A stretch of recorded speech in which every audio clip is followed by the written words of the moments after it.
Assalamualaikum warahmatullahi wabarakatuh. Alhamdulillahilladzi an'amana binikmatil imani wal islam. Wassalatu wassalamu ala sayyidina Muhammadin khairil anam wa ala alihi wa ashabihi wa tabi'ihi ala dawam. Asyhadu an la ilaha illallah wahdahu la syarikalah wa asyhadu anna Muhammadan abduhu wa rasuluh la nabiyya ba'da, amma ba'd. Pertama-tama mari kita panjatkan puji dan syukur kehadirat Allah Subhanahu wa taala. Hingga detik ini Allah telah mengumpulkan kita dalam barisan orang-orang yang beriman. Kita juga bersyukur kepada Allah berkat limpahan dan rahmatnya juga hidayahnya kita bisa menjalankan berbagai aktivitas ibadah selama bulan Ramadan. Kita bisa makan, sahur, berpuasa, membaca Al-Quran, berbuka puasa, hingga salat subuh berjamaah saat ini. Semoga amal ibadah yang kita lakukan diterima oleh Allah Subhanahu wa taala.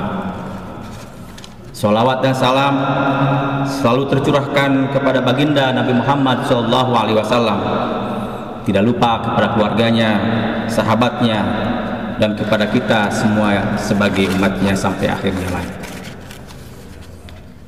Hadirin jemaah yang dirahmati Allah,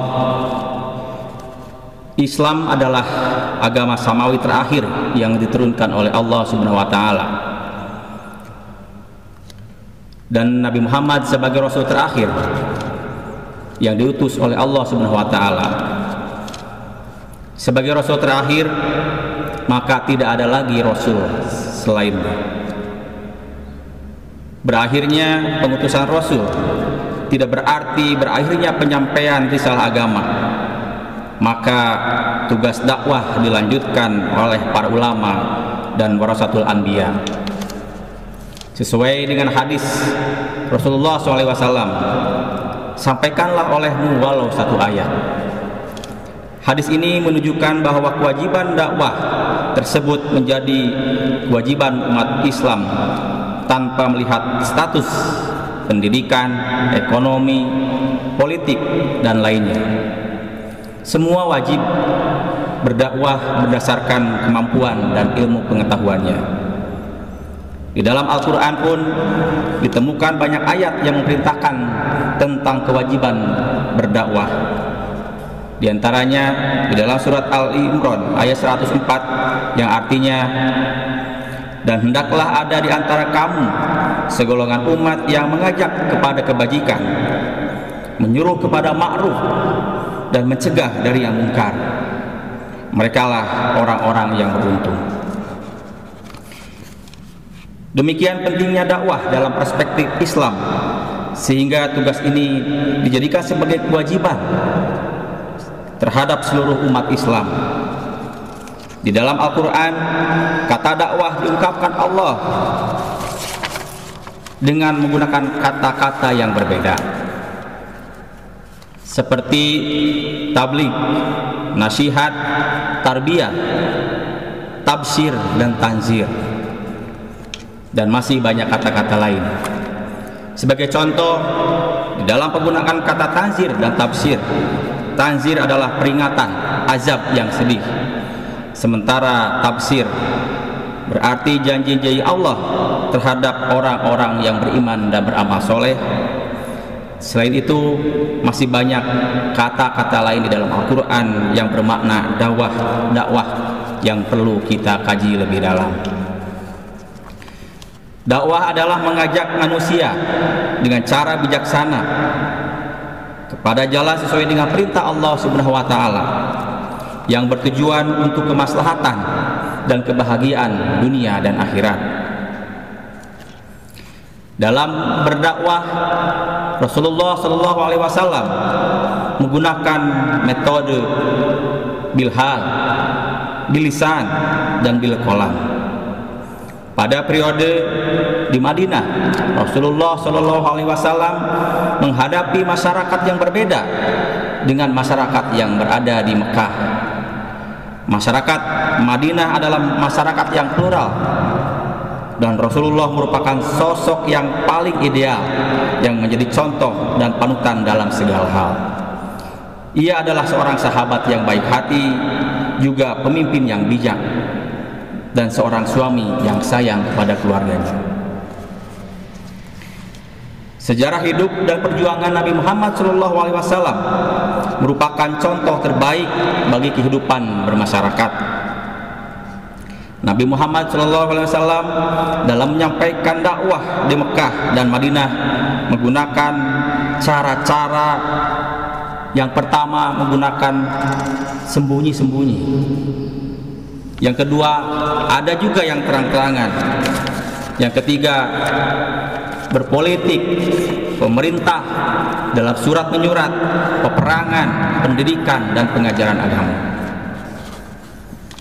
Hadirin jamaah yang dirahmati Allah, jejak dakwah di tanah air telah melewati perjalanan ratusan tahun. Jika dihitung sejak kedatangannya di Nusantara pada abad ke-13 hingga saat ini, Islam telah berusia sekitar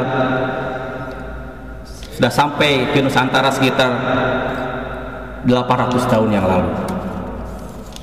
Dalam rentang waktu itu, dakwah yang dilakukan para pendahulu Islam pun tiba di Nusantara, kemudian menjadi pribumi setelah melakukan berbagai dialog produktif antara nilai-nilai yang telah lama tersedia dengan nilai-nilai baru yang melekat dengan ajaran. Dalam perjalanan yang panjang itu, proses dakwah telah memperlihatkan sekurang-kurangnya dua fenomena penting. Yang pertama adalah Islam menjadi agama yang dipeluk oleh masyarakat mayoritas di Indonesia, khususnya di Jawa Barat. Saat ini Jawa Barat hampir 50 juta jiwa dan 80% lebih adalah beragama Islam. Yang kedua, dibandingkan dengan daerah-daerah Indonesia yang lain, masyarakat Muslim di Jawa Barat juga memperlihatkan corak-corak dan keberagaman yang khas. Hadirin jemaah yang dirahmati Allah Subhanahu wa taala. Di era modern, dakwah dihadapkan pada permasalahan sosial yang berkaitan dengan perkembangan pengetahuan dan pola hidup modern. Budaya modern berkembang menjadi persoalan hidup yang mewarnai kehidupan bermasyarakat, terutama yang kurang nilai-nilai agama. Era globalisasi adalah ditandainya kemajuan di bidang teknologi informasi. Adanya teknologi informasi, segalanya menjadi mudah. Kalau dulu orang ingin menyampaikan pesan harus mengirim surat lewat pos dan berhari-hari menyampai ke tujuannya. Namun saat ini dengan kemajuan teknologi informasi, pesan yang kita sampaikan dalam 1 detik itu sudah sampai kepada yang kita tuju. Itulah kemajuan teknologi saat ini melalui alat-alat komunikasi yang sudah canggih, semisal HP dan internet sebagai media alatnya. Disinilah urgensi teknologi informasi modern dapat digunakan berbagai keperluan, termasuk dapat digunakan sebagai penyampaian pesan-pesan dakwah. Maraknya media sebagai sarana komunikasi di era informasi sekarang ini, para mubalik, aktivis dakwah, dan umat Islam berkewajiban memanfaatkan berbagai media yang ada untuk mengembangkan metode dakwah. Dahulu, dakwah melalui mimbar-mimbar menjadi andalan. Dakwah berkumpulnya massa yang banyak menjadi populer. Kedepan, kemungkinan akan mengalami degradasi. Dakwah Islam kini sudah beralih pada pemanfaatan media baru yang sesuai dengan zaman dan kondisi masyarakat saat ini. Dakwah digital merupakan alternatif yang tidak bisa ditawar-tawar lagi dalam menghadapi masyarakat, terutama masyarakat yang lahir pada era 1990-an atau 2000-an, atau bisa disebut dengan generasi Z, yang menurut statistik mereka adalah lapisan masyarakat yang paling banyak dan akan menjadi penentu pada sekitar 10 atau 20 tahun yang akan datang. Dan mereka dapat terlayani kebutuhan spiritual dan materialnya, terutama berkaitan dengan misi utama dakwah Islam. Ada keuntungan yang dapat diperoleh jika kita sudah menggunakan dakwah dengan digital. Yang pertama adalah aspek efektivitas. Mengacu pada efek yang dihasilkan dakwah digital ini akan jauh lebih efektif dibandingkan dengan melalui lisan dan mimbar-mimbar. Ditambah lagi kesempatan bertemu muka yang semakin terbatas. Melalui dakwah digital, informasi yang disampaikan dapat masuk ke rumah-rumah dan individu-individu dalam tempo dan tempat yang tidak terbatas. Dakwah seperti itu juga dapat dikonsumsi kapan saja, tidak lagi dibatasi oleh waktu dan tempat. Cara-cara dakwah seperti ini sangat memungkinkan, terutama setelah fasilitas media sosial kini semakin memasyarakat. Hampir semua masyarakat sudah memiliki fasilitas yang dibutuhkan. Bahkan anak-anak usia sekolah dasar atau SD pun kini sudah terbiasa menggunakan alat-alat tersebut dan fasilitas tersebut. Mereka bukan saja diizinkan oleh para gurunya untuk menggunakan media sosial semacam handphone dan lain-lain yang padahal sebelumnya dilarang. Bahkan tugas-tugas sekolah pun guru-gurunya sudah mulai dilakukan dengan menggunakan fasilitas media sosial. Demikian pula para anggota keluarga nampak semakin terbiasa memenuhi hajat hidupnya secara online.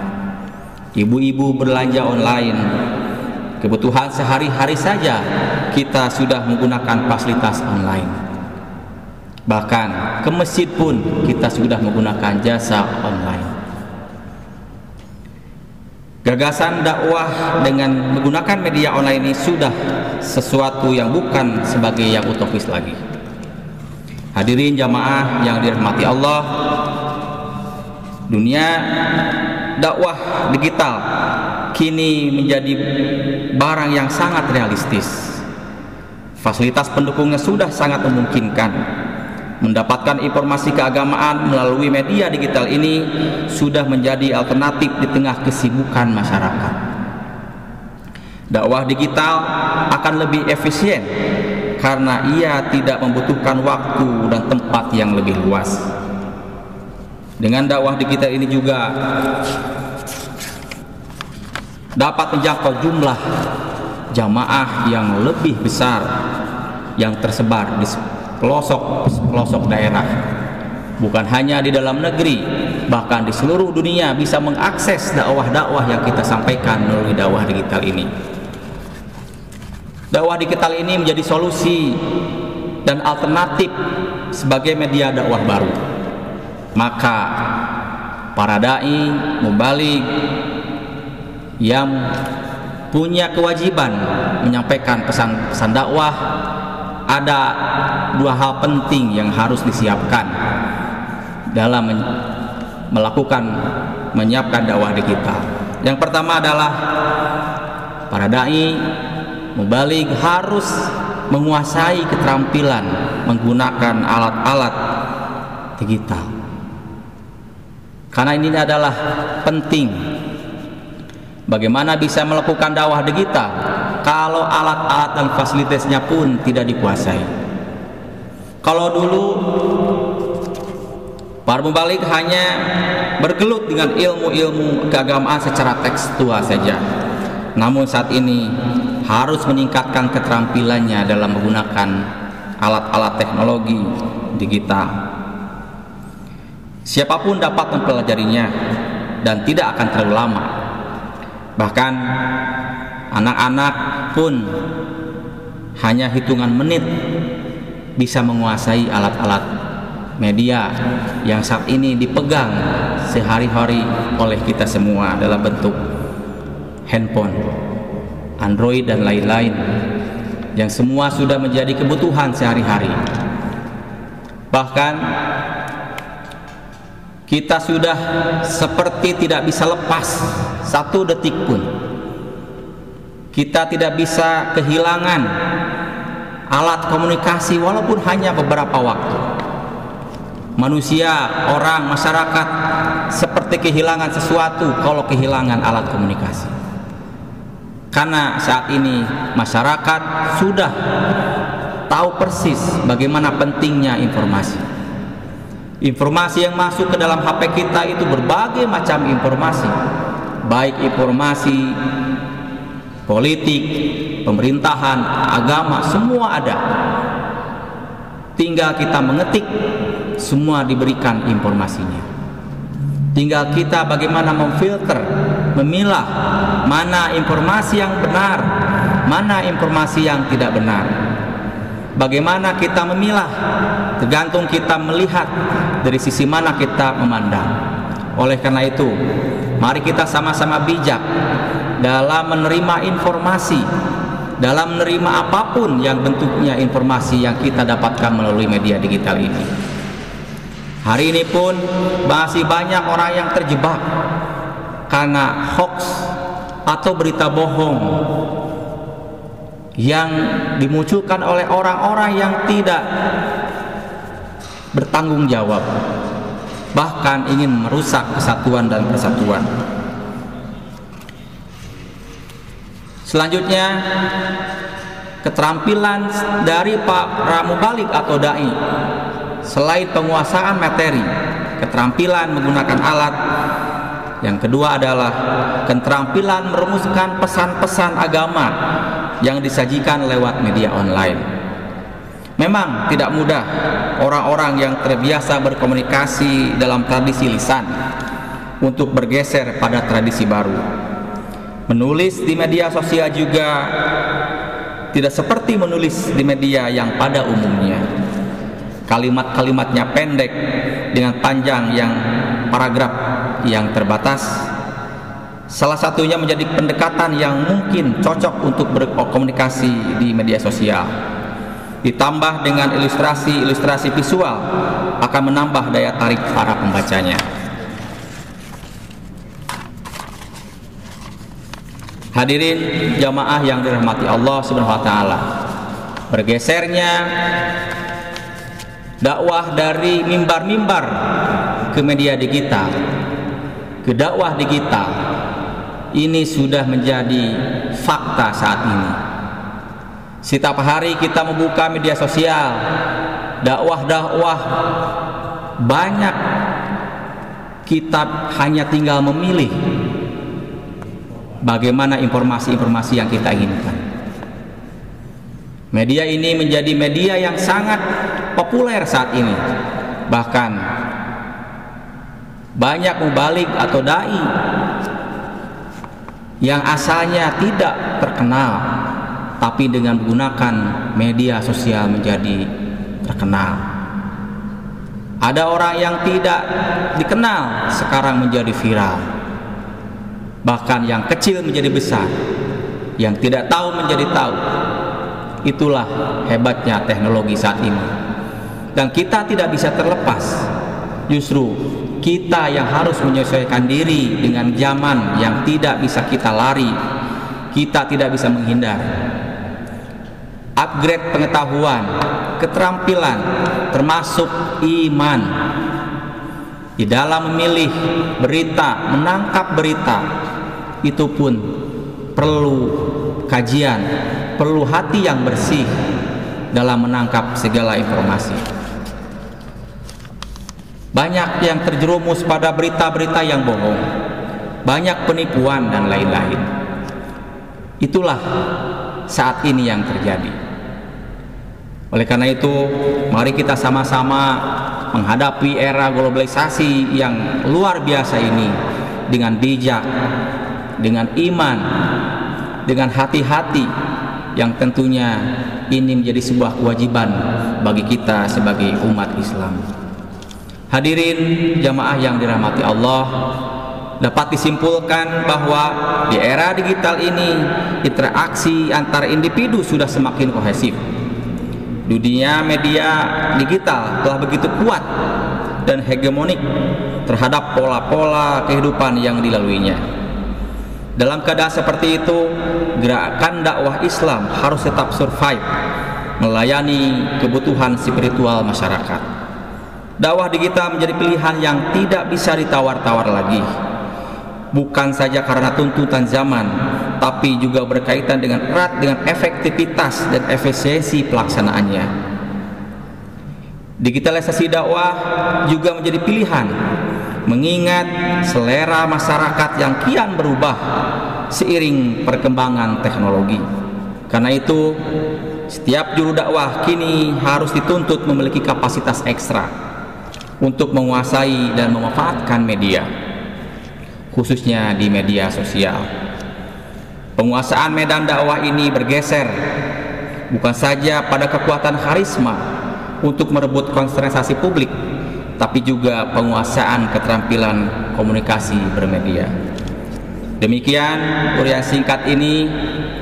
Atas segala kekurangannya dan kelebihannya, saya ucapkan mohon maaf. Wallahu muwaffiq ila aqwamit thoriq. Wassalamualaikum warahmatullahi wabarakatuh.